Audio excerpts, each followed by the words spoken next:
We can't talk Africa without the drum. Of course, you definitely. know? Yes. All right, so let's get ready to talk about the village. Now, Yes. before we get into the details of what we have in store for this year, I don't know why, but this is the first time I realized that the name of the Emancipation Village is the Lidj Yasu Omowale Village. Yes. I don't know how it escaped me before. Yes. And I was doing some research last night, and I really want you to get into some details about Lidj Yasu Omowale. Yes. And tell us about why it is the village is named after him. Yes. In fact, Lidj Yasu Omowale was a founding chairman of the Emancipation Support Committee. He and Kafra Kambon.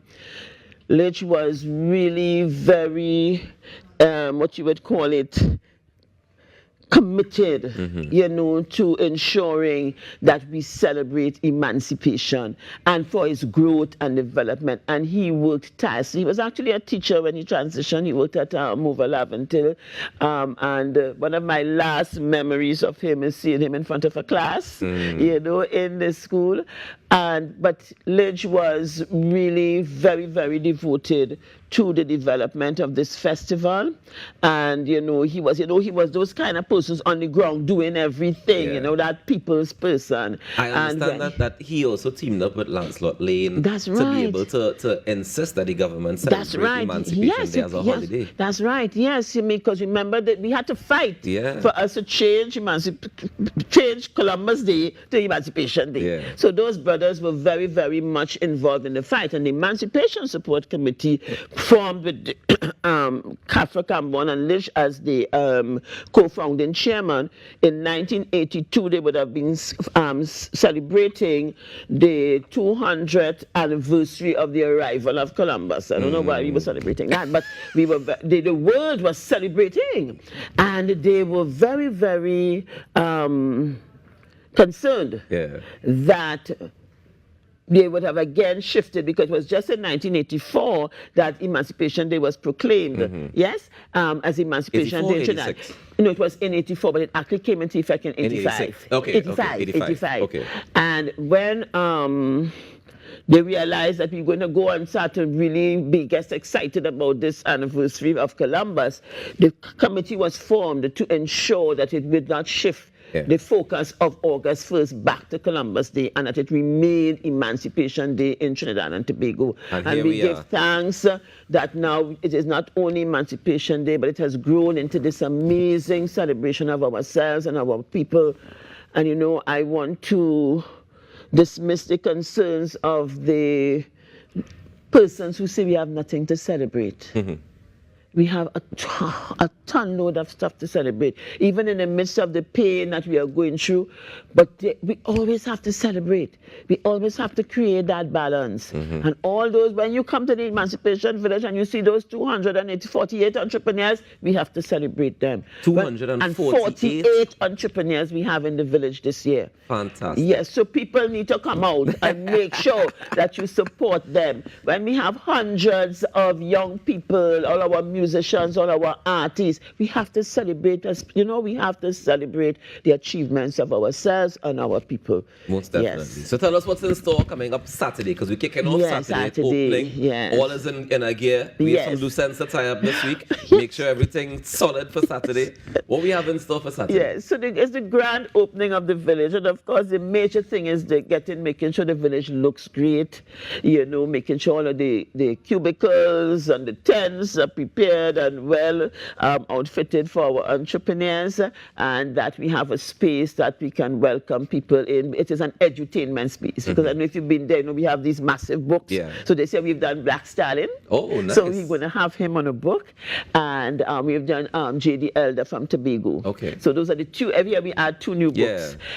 Yes, and on that day we have 4 events taking place. So we have the launch in the morning, we have Rhythm and Voices of Africa, where we highlight our drumming and dancing groups and our chantwells, and then at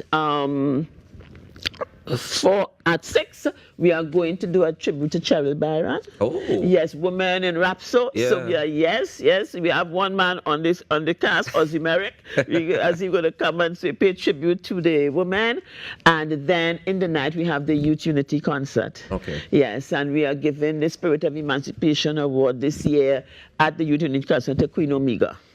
Yes, so every year we award one of the reggae artists for their positive contribution, because music is so important, and what we say in music is so important to our consciousness. People don't always realize that. So those of our artists who continue to, give us music with positive energy and positive, sentiments, we award them every year. So unfortunately, when we first offered her the award, we thought she would have been here. But unfortunately, she's not going to be here, but someone is going to accept it on her behalf. Yeah. And the concert this year is, this year like we on a woman rule, not even planned there. Rapso wanted to do tribute to women. The reggae wants to do tribute to women. So I don't know what is happening with that, but nothing wrong with that. Who am I to argue? All right, so after the official opening on Saturday, we have all these fantastic events happening. Every day. But tell me, on a daily basis, what time is it open? What time is it 10 closed? a.m. to 9 p.m. every day. Now, of course, when we have every day? Every day. Activities running every day? Every day at 3, we have Rhythm and Voices. We are trying to introduce different activities for children during the day. On Mondays, we normally have a youth day. But we are also trying to each day still maintain one of those youth activities. So make sure and bring out your children. We are trying to put Liana Boyce's Haunted House in there with all the characters, our traditional characters, the larger vessels, and they can meet up in there and understand the stories behind them, which is part of knowing who we are and understanding ourselves. So we are really working hard to make the village experience one that is educational, because the education is most important. It's provide information. And then we have the brothers who are all eyes on Egypt, who are, I don't know if you came to the village last year and you saw all the major Egyptian gods and goddesses. So they are bringing them back. People just love to see them in the village. So they are also going to be there. So the village is going to be a wonderful experience for ourselves and our children. Bring them and let them know who we are. One of the things that I've realized in the past couple of years that we've been doing as well is celebrating a Calypso icon. Yes. Who is it for this year? We are doing Luther this year. King Luther is going to be highlighted this year, and they're bringing back people like Ember and so to come and and Cardinal. Because what happens when we determine the artists, they tell us who they want to come to sing. Okay. Yeah, so we ask them, who do you want to be part? Tigress is coming from Miami to salute him, so it is going to be a wonderful show. Yes, King Luther this year. Now, and a part of it you mentioned is edutainment, right? Yes, so we have the books as part of the education aspect of it. What other education aspects?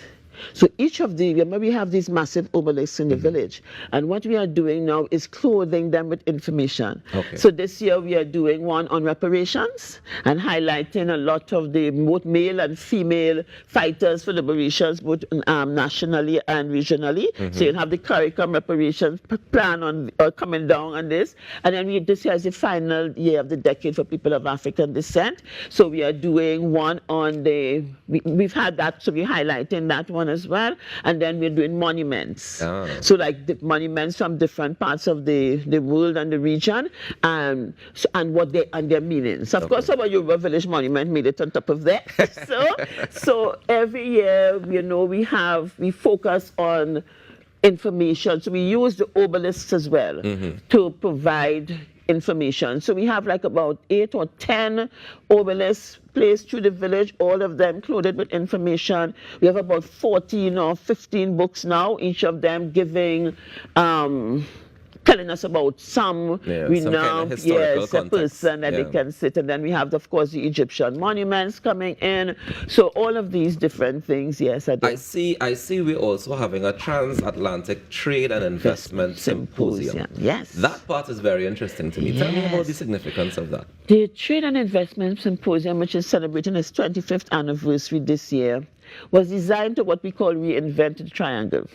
So the Middle Passage and that triangle was always about trade to the benefit of Europeans. We now want to make this trade to the benefit of Africans and persons in the diaspora. So we call it reinventing the triangle, where we wanted, and years ago when we first started, nobody thought trade in Africa, nobody thought that was anything significant. But by bringing persons from the continent and exposing them to the opportunities there, you have millions of people living on this space. Of course. And trying to promote that direct trade and interlink between ourselves and the region has been the objective of it. Last year it was extremely successful because following remember that last year the representatives of the Ashanti, the king was here, and following that, there was a major trade exhibition that went to Ghana, led by the Trinidad and Tobago Manufacturers Association. Yes, so in fact, and the Trinidad Manufacturers Association is partnering with us this year, so I think that's really good because we want our manufacturers and so to see the opportunities that exist on the continent. And I think this trade symposium that we have done has really changed the attitude, not only of our government, but business people in Trinidad about opportunities for trade on the continent. We hope desperately to also deal with some of the challenges, which is direct travel from the Caribbean. We need to stop. We have to decolonize the airline system. Come on. Why we can't fly straight from here to the continent? You must go New York or you must go to Europe and all of these things, So that is very, very important because if you're able to get that direct link, airline link, then it means that it creates much more opportunity, for trade and so on. So now I understand also that in getting ready for the village, a big part of it is blessing the village. Yes, and that took place already last night. Yes. Tell me the significance of blessing the village and what the process is like. Right. So the blessings of the ground is a pouring libation for our ancestors. Because the celebration of emancipation, a major part of it is remembering our ancestors, remembering those, who suffered, those, when we really think back, we try to see if we could put ourselves in their spaces. It's very, we have to remember them and understand what they had to do for us to enjoy what we are enjoying today. Because should that system of enslavement being perpetuated, what kind of life would we have been having? And they fought for it. Some people have this illusion that, one day the British and the French and the Dutch woke up and got a conscience, we're going to free the slaves or free the enslaved persons, because we try not to say slaves. It don't ever work so. Yeah, and it doesn't work so. Never. They fought, they poisoned man, and this, we have always had to fight. And we are concerned about this culture of violence in which we find ourselves. But we've always had to fight. And we still have to fight today because there's so much of that colonial system still part of who we are. So the constant struggle continues and the fight is going to manifest itself in so many ways. As I said at the blessing of the ground, I'm going to quote my brother Bob Marley, until the philosophy that holds one race or one group superior to the other is finally and totally discredited and abandoned. It will always have war and fighting. Once people feel that, they are being oppressed, once they feel like there's injustice, they're going to fight. Yeah. And unfortunately, sometimes we fight among ourselves because the same thing that we want to see happen, we try to do it and fight each other because we try to get the same thing and we fighting each other for it.